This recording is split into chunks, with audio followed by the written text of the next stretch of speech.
बिस्मिल्लाहिर्रहमानिर्रहीम। अस्सलाम वालेकुम। This is Saima's cooking secrets. Welcome to my kitchen. Viewers, आज मैं आप लोगों के लिए बहुत ही यूनिक और नई रेसिपी लेकर आई हूँ। आज मैं आप लोगों के लिए बहुत स्पेशल से रोल तैयार करूंगी। इसमें मैंने पोटैटो भी यूज किया है, चिकन भी, और इसमें मैक्रोनी में शामिल करूंगी।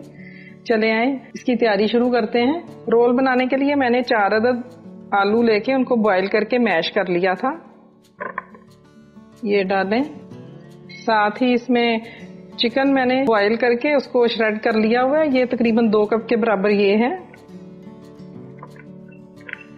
मैक्रोनी मैंने 1 कप ली थी, लेके उसको मैंने बॉईल कर लिया। नमक और थोड़ा सा ऑयल पानी में डाल के इसको मैंने बॉईल कर लिया अच्छी तरह से। अब ये 2 कप के बराबर तकरीबन हो गई। अब ये भी इसमें शामिल कर दें। स्पाइसेस इसमें बहुत कम यूज हुए हैं, ये मैं आपको बताती चलूं। इसमें मैंने तकरीबन 1 टीस्पून इसमें मैंने नमक लिया है, 1 टीस्पून ही इसमें कुटी लाल मिर्च है, 1/2 टीस्पून इसमें मैंने काली मिर्च डाली है।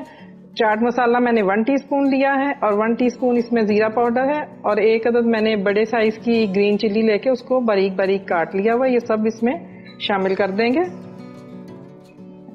अब हाथ की मदद से अच्छे से इसको मिक्स कर लें। अब मैं इसमें 2 टेबलस्पून के करीब चिली सॉस शामिल कर दूंगी। इससे बहुत अच्छा फ्लेवर बन जाएगा। अच्छी तरह इसको मिक्स कर लें। ये मैंने अच्छे से मिक्स कर लिया। अब इसके हम रोल तैयार कर लेंगे। हाथ पे थोड़ा सा इस तरह पानी लगा लें अपने।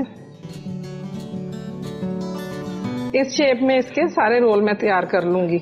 तमाम रोल मैंने बना लिए हैं। अब मैं इनकी कोटिंग करूंगी। इसके लिए मैंने 2 अदद अंडे लिए हैं और ये कुछ ब्रेड क्रम्स हैं। अंडे अच्छे से फेंट लेते हैं।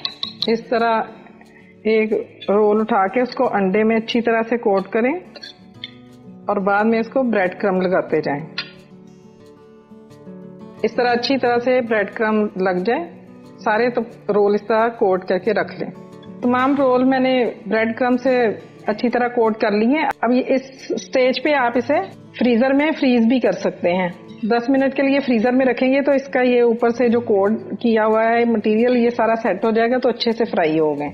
अब मैं 10 मिनट के लिए इसको फ्रीजर में रख के फिर से फ्राई करती हूँ। ऑयल अच्छी तरह गर्म हो गया है।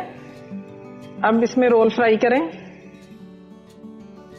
अच्छा सा गोल्डन कलर आने तक मैं इसे फ्राई करूंगी। अच्छे से गोल्डन कलर के हो गए। अब मैं तमाम रोल इसमें से निकाल लूंगी। चिकन मैक्रोनी रोल रेडी हैं। ये बहुत ही मजे के बनते हैं। आपने ये जरूर ट्राई करने हैं। उम्मीद है आपको मेरी ये रेसिपी पसंद आएगी।